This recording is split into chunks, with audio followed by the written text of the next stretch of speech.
नवैतु सुन्नतल एतिकाफ। जब भी मस्जिद में आने का शर्फ हासिल हो तो याद करके एतिकाफ की नीयत सब लाजमी कर लिया करें। अभी जो मैं कुछ बातें अर्ज करूँ बहुत अहम एक अर्ज करूँगा, सब तवज्जो से सुनिएगा।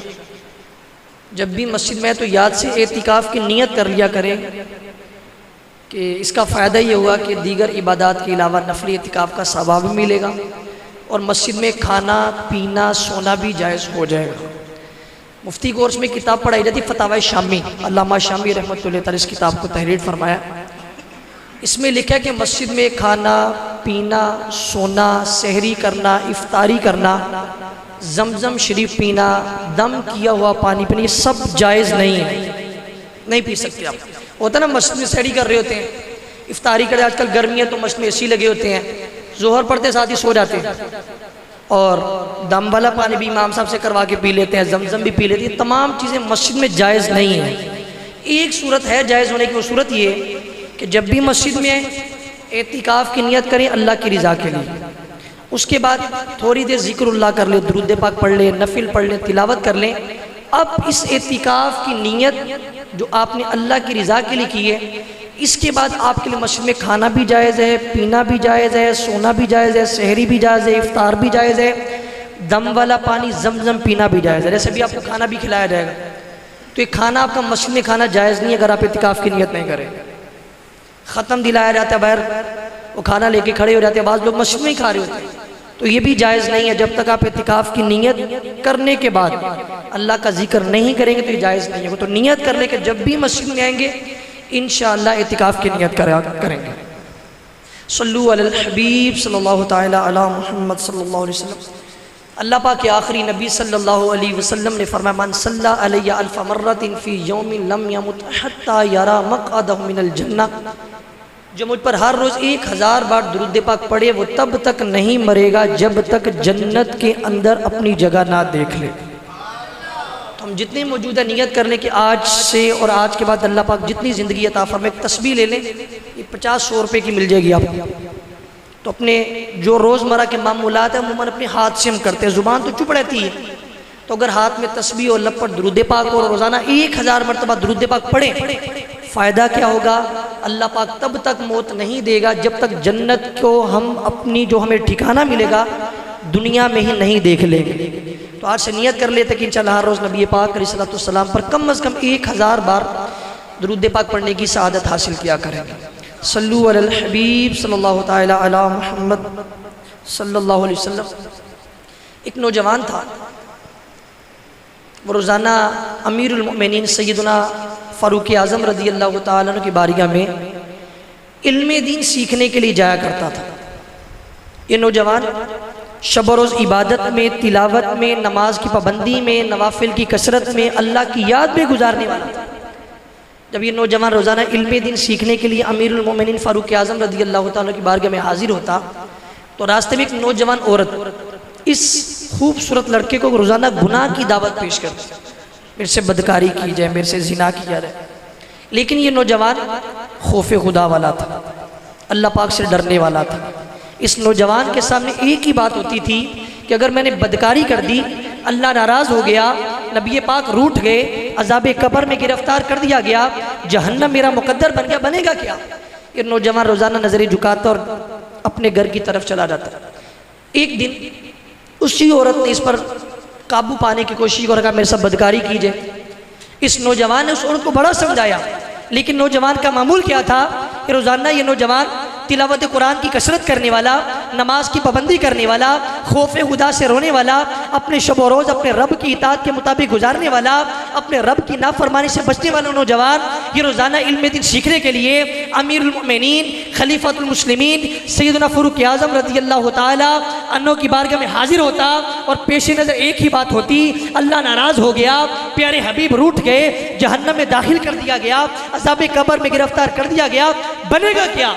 और रोज़ाना लड़की को समझा देता, लेकिन वो गुनाह पर आमादा होने के लिए इसको तैयार करती रही। बिल आखिर इस नौजवान ने उस औरत को कहा फ़ाबी अय्या ला, ये जो कुसूर रहमान की आयत हैं, इन आयत की तिलावत फरमाली मन खाफ़ा मक़ाम रब्बिही जन्नतान, जो अपने रब के खौफ से डर गया अल्लाह पाक उसको 2 जन्नतें अता फरमाएगा। उस नौजवान ने जब इन आयात की तिलावत की बेहोश होकर ज़मीन पे गिर गए। होश आया तो इसके वालिद साहब के पास अपने घर में पहुंच गया। बाप ने पूछा बेटा क्या हुआ? आपको मैं वहाँ से बेहोशी की हालत में उठा कर लाया हूँ। उस नौजवान ने सारा वाक़या बयान किया कि मैं हर रोज़ फ़ारूक आज़म रज़ी अल्लाह तआला की बारगाह में दीन का इल्म सीखने जाया करता था। रोज़ाना एक औरत गुनाह की दावत पेश करती थी, बड़ा समझाता था कि बदकारी है, हराम, अल्लाह नाराज़ हो जाएगा, नबी पाक रूठ जाएंगे, अज़ाब कब्र में गिरफ्तार कर दिया जाएगा, बनेगा क्या? आपने दोबारा इन्हीं आयात की तिलावत फरमाई, वलिमन खाफ़ा मक़ाम रब्बिही जन्नतान, जो अपने रब के खौफ से डर गया अल्लाह पाक उसको 2 जन्नतें अता फरमाएगा। इस नौजवान ने इन आयात की तिलावत की, इसकी जान निकली, ये नौजवान इंतकाल कर गया। बाप ने अपने बेटे को गुस्ल दिया, कफन पहनाया, जनाजा पढ़ाया, कब्र में उतारा। फ़ारूक आज़म रज़ी अल्लाह तआला को पता चला कि नौजवान जो रोज़ाना मेरे पास दीन का इल्म सीखने आता था ये फ़ौत हो गया। बाप से नाराज़गी का इज़हार किया, कहा जब तुम्हारा बेटा फ़ौत हो गया, जो मेरे पास दीन का इल्म सीखने आता था मुझे बताते, मैं खुद आता, तेरे बेटे को गुस्ल देता, इसको कफन पहनाता, इसका जनाजा पढ़ाता, इसको कब्र में उतारता, मुझे क्यों नहीं बताया? फरमाया आपके अमूर सल्तनत में, क्योंकि आप मसरूफ़ होते हैं, खलीफातुल मुस्लिमीन हैं, लोगों के मामलात को देखते हैं, इसलिए आपको नहीं बताया। फरमाया मुझे अपने बेटे की कब्र पर ले चलो। फ़ारूक आज़म रज़ी अल्लाह तआला अन्हु उस नौजवान की कब्र पर गए। आपके दोस्त, आपके मुसाहिब भी साथ मौजूद हैं। वहाँ पर आपने सूरह रहमान की तिलावत फरमाई। जब इस आयत मुबारक पर पहुँचे, वलिमन खाफ़ा मक़ाम रब्बिही जन्नतान, जो अपने रब के खौफ से डर गया अल्लाह पाक उसको 2 जन्नतें अता फरमाएगा। जो साथ मसाहिब, जो आपके दोस्त मौजूद थे ना, वो कहते हैं कि जब फ़ारूक आज़म रज़ी अल्लाह तआला अन्हु ने आयत की तिलावत की ना, कब्र के अंदर से आवाज़ आई, या अमीरुल मोमिनीन, मेरे रब ने मुझको 2 जन्नतें अता फरमा दी। ये इनाम कैसे मिला? अल्लाह के डर की वजह से, खौफ खुदा की वजह से। अल्लाह नाराज़ हो गया, मैंने गुनाह कर दिया, बनेगा क्या? तो मेरे प्यारे इस्लामी भाइयों, इस वाक़े से हमें ये सीखने को मिला कि अपनी ज़िंदगी को हम अपने रब की इताअत के मुताबिक गुजारे, अपने रब की नाफरमानी से बचकर गुजारे। देखिए, नमाज़ पढ़ना, रोज़ा रखना, ज़कात अदा करना, हज अदा करना, जिन पर फ़र्ज़ है, अब अपनी अपनी हैसियत के मुताबिक, जैसे देखें एक तादाद बाहर तक मौजूद है, हम सब अपने आप से सवाल करें, हम में से इशा की नमाज़ कितने लोगों ने अदा की है?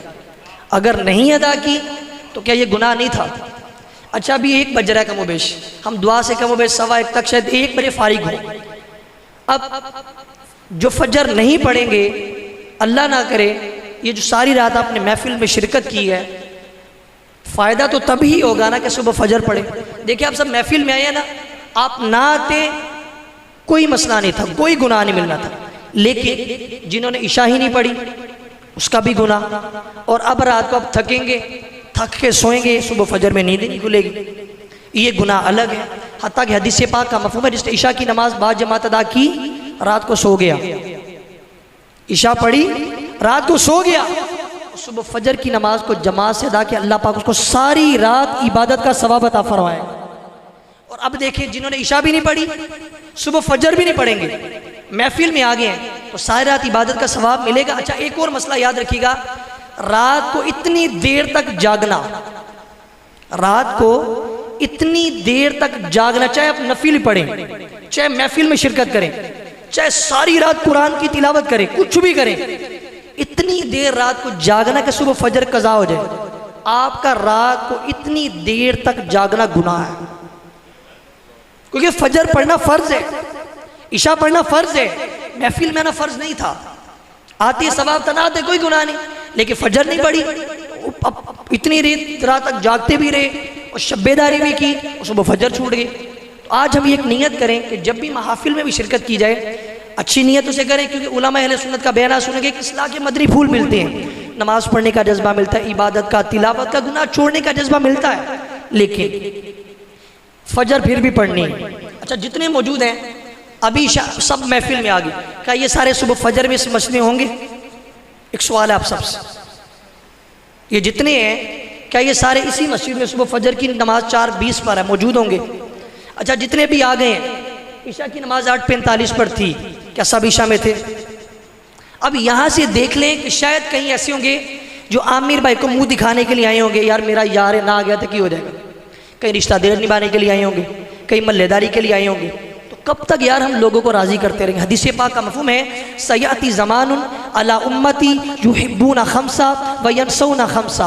अन करीब मेरी उम्मत पर एक ज़माना ऐसा आएगा, मेरी उम्मत 5 चीज़ों से मोहब्बत करेगी और 5 चीज़ों को भूल जाएगी। अल अव्वलु युहिब्बूना दुनिया व यनसौना अल आखिरा।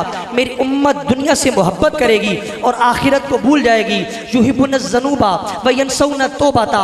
मेरी उम्मत गुनाहों से मोहब्बत करेगी, तौबा को भूल जाएगी। युहिब्बुनल माला व यनसौनल हिसाबा। मेरी उम्मत दुनिया के माल से मोहब्बत करेगी, हिसाबो किताब को भूल जाएगी। युहिब्बुनल मखलूका व यनसौनल खालिका।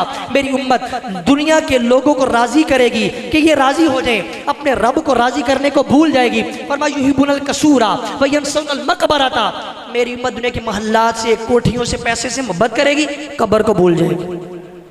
तो हम सब ने इन रिवायात पर अमल करना है कि हमने हर काम अल्लाह को राज़ी करने के लिए करना है। तो अल्लाह पाक से हम सब दुआ करते हैं कि हम सब अपने रब की रज़ा के मुताबिक काम करने वाले बन जाएं और सुबह हम सब ने इंशाअल्लाह फजर की नमाज़ बाजमात अदा करना। हर जुमारात को आजकल मगरिब की नमाज़ के बाद मरे कॉलेज रोड जामे मस्जिद अबू हनीफा में दावत इस्लामी का इज्तिमाए पाक होता है। मेरी आप सबको भी दावत है। आज मैं आप सबके सामने भी बयान कर रहा हूँ ना, तो मैं भी आपके मोहल्ले का ही हूँ। तो ऐसे ही हमें किसी ने इज्तिमा की दावत दी, अबू हनीफा इज्तिमा में गए, तिलावत हुई, नात हुई, बयान बाद में रोड़ों कर दुआ हुई। एक इज्तिमा में गए, गुनाहों से तौबा का ज़हन मिला, उसके बाद तबलीग शुरू की, नेकी की दावत दी, आलिम कोर्स किया, मुफ्ती कोर्स किया, अब 7-8 सालों के पढ़ा रहे हैं। अब अगर हम भी इज्तिमा में ना जाते, नेकी की दावत में शिरकत ना करते, शायद आज हम भी आपके सामने बात ना कर रहे होते। तो इसी तरह एक हर आलिम दीन मुफ्ती साहब की कहानी होती है। तो मेरी आप सबको भी दावत है, दावत इस्लामी के मदनी माहौल से खुद भी वाबस्ता रहे, अपने बच्चों को भी वाबस्ता करें, अपने घर में सिर्फ मदनी चैनल चलाएं।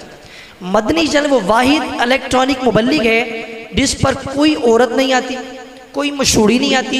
फ़ायदा क्या होता है इसमें? बच्चियों के लिए भी एक इस्लामिक इंफॉर्मेशन है, बच्चों के लिए भी है, औरतों के लिए भी है, मर्दों के लिए भी है, और आपको एक आपको खुशी भी होगी।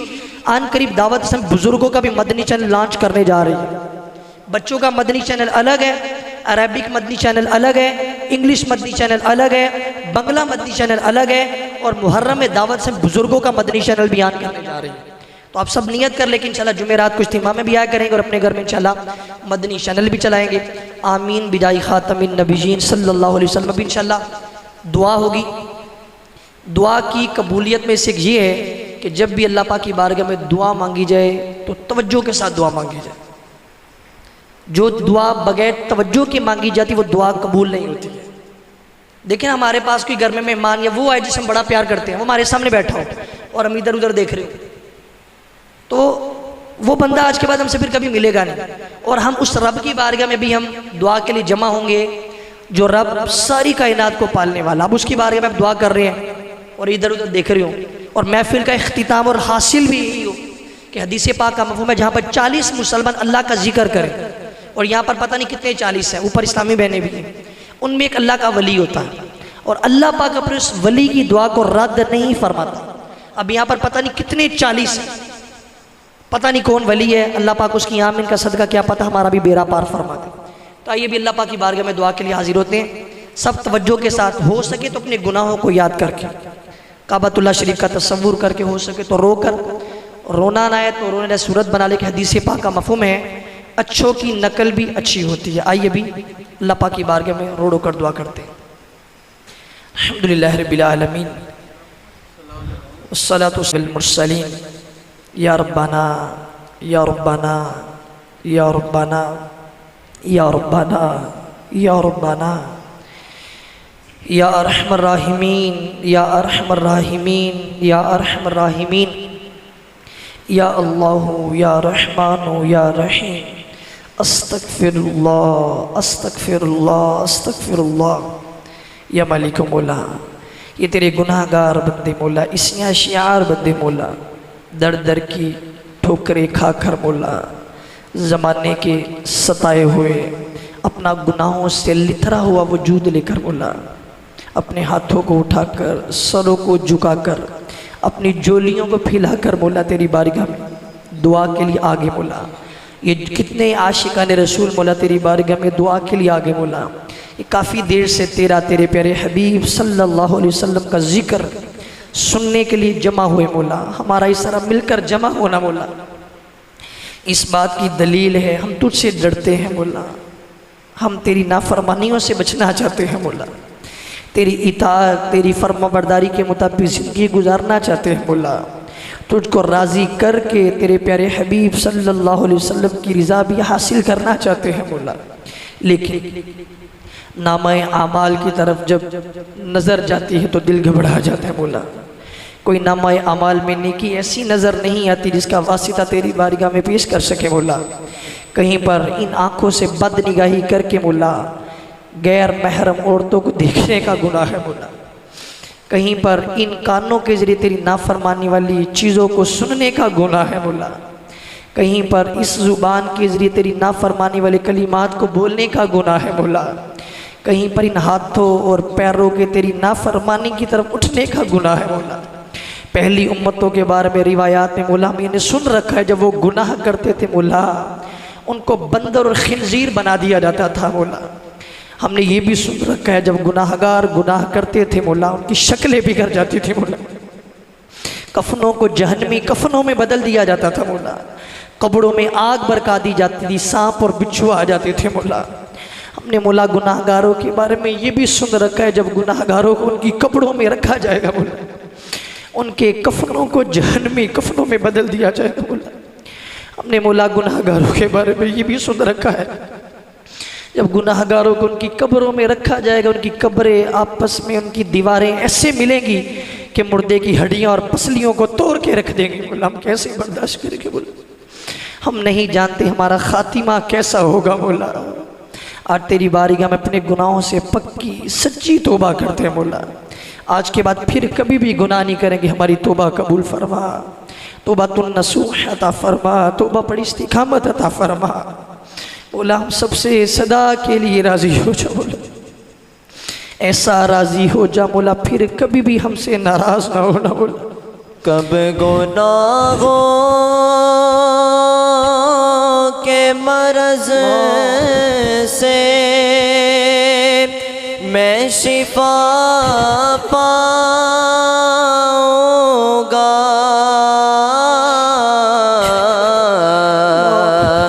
कब गुनाहों के मरज़ से मैं शिफा पाऊंगा,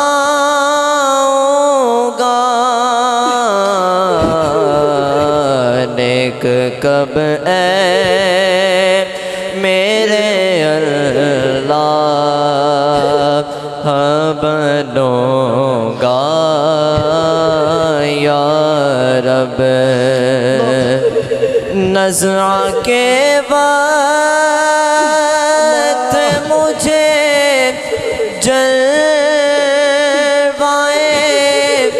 महबूब दिखा,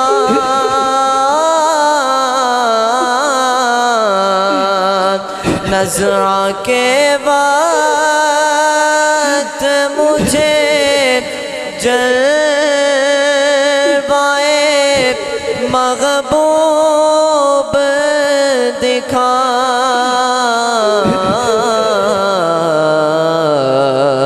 तेरा क्या जाएगा मैं शाद मरूंगा या रब। हम तेरी बारगाह में पक्की तौबा करते, सच्ची तौबा करते मौला, फिर कभी गुनाह नहीं। अस्तगफिरुल्लाह अस्तगफिरुल्लाह अस्तगफिरुल्लाह मौला। हम सबसे सदा के लिए राज़ी हो जा मौला, ऐसा राज़ी हो जा मौला फिर कभी भी हमसे नाराज़ ना होना मौला। हमें भी बख्श दे, हमारे माँ बाप को भी बख्श दे मौला, हमें भी बख्श दे, हमारे माँ बाप को भी बख्श दे मौला, अपने प्यारे हबीब की सारी उम्मत को बख्श दे मौला। मौला अपनी खूब से रोने वाली आंखें अता फरमा, अपनी याद में तड़पने वाला दिल अता फरमा, अपने प्यारे हबीब अलैहिस्सलाम के इश्क में मचलने वाला सीना अता कर दे मौला।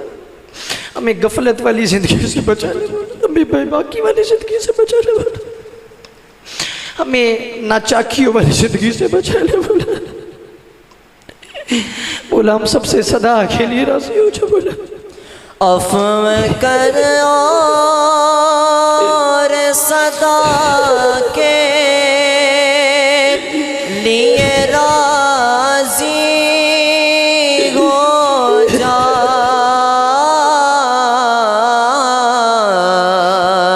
अफ़्व कर और सदा के लिए राजी हो जा।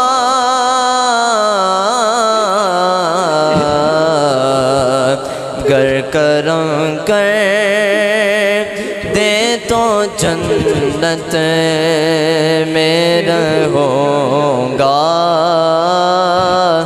या रब। बोला तेरे हबीब अलैहिस्सलाम की उम्मती बड़े परेशान है। ये कई बेचारे दुआ में आए होंगे। बोला तरह तरह के जिंदगियों में दुख है। बोला तकलीफ़ें हैं, परेशानियां हैं, बेचैनियां हैं। बोला तेरे हबीब का फरमान है जहाँ पर 40 मुसलमान बोला तेरा जिक्र करे उनमें तेरा एक नेक बंदा होता है। बोला तो अपने उस नेक बंदे की दुआ को रद्द नहीं फरमाता। बोला यहाँ पर तो पता नहीं कितने 40 हो। बोला तेरे हबीब के उम्मती बड़े परेशान है। बोला दुख हैं, तकलीफ़ें हैं, परेशानियां हैं। मुला आज किस महफिल पाक का सदका मुला अपने प्यारे हबीब अलैहिस्सलाम के उम्मतियों के दुखों को दूर कर दे। बोला परेशानियां दूर कर दे मौला, बेचैनियां दूर कर दे मौला, इन सब की ज़िंदगियों में सुख दे दे मौला, दुख दूर कर दे मौला। ये बीमार भी आए होंगे, बीमारों के नुमाइंदे भी आए होंगे मौला, बीमार करबला का सदका सारे बीमारों को शिफा दे दे मौला। मौला ये मकरूज़ भी आए होंगे मौला आज किस महफिल पाक का सदका मौला, कबूलियत की गड़ियों का सदका मौला मकरूज़ों के कर्जे उतार दे मौला। बे औलाद भी आए होंगे मौला, बे औलादों की भी जोलियाँ आज बढ़ दे मौला, बे औलादों को भी नेक औलाद खैर वफ़ियत से अता कर दे मौला। मौला कहीं ऐसे भी होंगे जो अपनी नाफरमान औलाद की वजह से बेजार औलाद है कि माँ बाप को बुलाते भी नहीं बुला। और मौला हमने तेरे हबीब का ये भी फरमान सुन रखा है कि माँ बाप के नाफरमान को जब कब्र में रखा जाएगा बोला उसकी कब्र में आग के इतने अंगारे बरसेंगे जितने बारिश के कतरे ज़मीन से, बारिश के कतरे आसमान से ज़मीन पर आते बोला। गर कफन फाड़ के सांपों ने जमाया कब्ज़ा,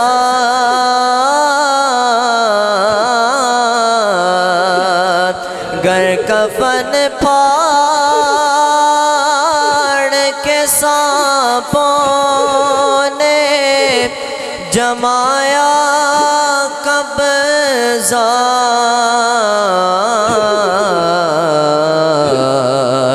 हाय बर्बादी कहाँ जा के छुपूंगा या रब। बोला जो माँ बाप के नाफरमान उनको अपने माँ बाप की इताअत करने वाला कर दे बोला, औलाद की खुशियाँ अपने माँ बाप को देखना अता कर दे मौला। या परवरदिगारे आलम जितने भी आशिकान रसूल दुआ में हाथ उठाए हाजिर है मौला, जिस जिसके दिल में भी जो जो भी तमन्ना है, हाजत है, दुआ है, इल्तिजा है मौला, आज की इन कबूलियत वाली गड़ियों का सदका मौला सबकी जोलियाँ बढ़ दे मौला, सबकी दुआओं पर ख़ास रहमत की नज़र कर दे मौला। मौला जो सबसे ज़्यादा गुनाहगार है मौला, आज की इस महफिल पाक का सदका उसकी भी गुनाहों की आदतें छूट जाए मौला, वो भी गुनाहों को छोड़ने वाला बच्चा, उसके गुनाहों को भी मुआफ़ करके मौला उसकी भी तौबा को कबूल करके नेकी में बदल दे मौला। मौला हाजियों के काफ़िले जाने वाले मौला हमको भी इसी साल मेहमान मदीना कर दे मौला, हज और उम्रा की बाद अब हमको भी हाज़िरी अता कर दे मौला, सबको बार बार प्यारा प्यारा काबा मीठा मीठा मदीना दिखा दे मौला, सफ़ा मरवा की सही हम सबका मुकद्दर कर दे मौला, इहराम की चादरें जिस्मों पर डाल कर मौला तवाफ़े काबा अता कर दे मौला, हजर अस्वद के बोझे लेना अता कर दे मौला, मुकाम इब्राहिम के पास नफिल पढ़ना अता कर दे मौला, मीना अराफात मुज़दलिफ़ा में क़याम की सआदत दे दे मौला, जमरात को कंकड़ियाँ मारना हमारे मुकद्दर में लिख दे मौला। और सबसे आखिर में मौला हाजियो आओ शहर शाह का रोज़ा देखो, काबा तो देख चुके, काबे का भी काबा देखो। बोला बिल आखिर, फिर हमें आखिर में नबी पाक अलैहिस्सलाम के रोज़ा पाक पर बाअदब हाजिर होकर हाज़िरी की भी सआदत मौला हम सब का मुक़द्दर कर दे मौला। या परवरदिगार आलम, जितने भी आशिकान रसूल, इस्लामी भाई, इस्लामी बहनें मौला महफिल में आए, दुआ में शामिल हैं मौला, सबके रिस्क में, माल में, जान में, इज़्ज़त में, आबरू में, इल्म में, उम्र में, अमल में, कसबे हलाल में, दिन दुगनी रात चुगनी, सबके लिए तरक्कियाँ अता कर दे मौला। या परवरदिगार आलम, कई ऐसे होंगे जो रिश्तों की रुकावट की वजह से भी परेशान होंगे मौला, इनके लिए रिश्तों के अच्छे असबाब मुहैया कर दे मौला। या मलिक मौला, हमारे इस मस्जिद के इमाम साहिब, ख़तीब साहिब, अहले मोहल्ला, नमाजी और बिलखुसूस हमारे आमिर बहन, जिस तरह मोहब्बत के साथ, प्यार के साथ महफिल का एहतिमाम किया, उलमा इकराम को बुलाया मौला, तिलावत करने वाले आशिकान रसूल भी तशरीफ़ लाए, नात रसूल मकबूल अलैहिस्सलाम पढ़ने के वाले भी है मौला, इन सब की हाज़िरियाँ हम सब की मग़फ़िरत का ज़रिया कर दे मौला। या परवरदिगार आलम, हमारे इस मस्जिद के इमाम साहिब, ख़तीब साहिब, अहले मोहल्ला, सब पर अपना ख़ास फजल व करम फरमा, सबको साल हसल खुशियाँ दिखा, दुख तकलीफ़ें परेशानियाँ दूर कर दे मौला। कहते रहते हैं दुआ के वास्ते बंदे तेरे, कर दे पूरी आरज़ू हर बेकसों मजबूर की। अल्लाहुम्मा इन्नी अस्अलुकल हुदा वत्तुका वल अफ़ाफ़ वल गिना, रब्बना आतिना फ़िद दुनिया हसना व फ़िल आखिरति हसना व क़िना अज़ाबन्नार। अल्लाहुम्मा बल्लिगना रमज़ान बिस्सिहतिन व आफ़िया, अज्जिल अज्जिल या रमज़ान, जल्दी जल्दी आ रमज़ान। जब दमे वापसी हो या अल्लाह, निगाहों में हो जलवाए मुस्तफ़ा, दीदो होती रहे दम निकलता रहे, दीद होती रहे दम निकलता रहे, दीद होती रहे दम निकलता रहे, और हम सब की ज़ुबान पे जारी हो ला इलाहा इल्लल्लाहु मुहम्मदुर रसूलुल्लाह।